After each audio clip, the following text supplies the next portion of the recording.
travelling into the UK has just become much harder.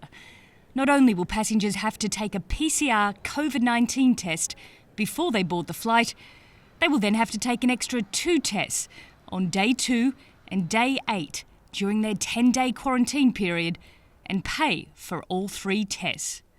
And we'll be putting in place tough fines for people who don't comply. This includes a £1,000 penalty for any international arrival who fails to take a mandatory test, a £2,000 penalty to any international arrival who fails to take the second mandatory test, as well as automatically extending their quarantine period to 14 days. Also from Monday, passengers who arrive from one of 33 countries where it's feared cases of the variant first identified in South Africa have spread will have to quarantine in a hotel, again at their own expense. And there's more.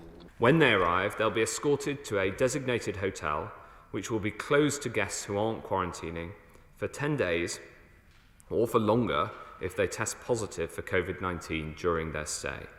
We've contracted 16 hotels for an initial 4,600 rooms, and we will secure more as they are needed.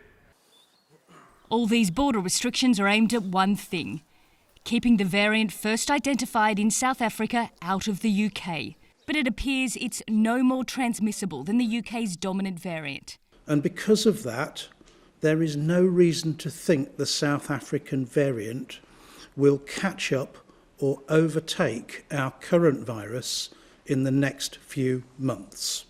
And that's a really important point. And as for a holiday abroad, you can forget that. It is, of course, illegal to travel abroad without a legally permitted reason to do so, so it's illegal to travel abroad for holidays and other leisure purposes. So right now there's no excuse for leaving the UK, unless, of course, it's for good. Nicole Johnston, CGTN, London.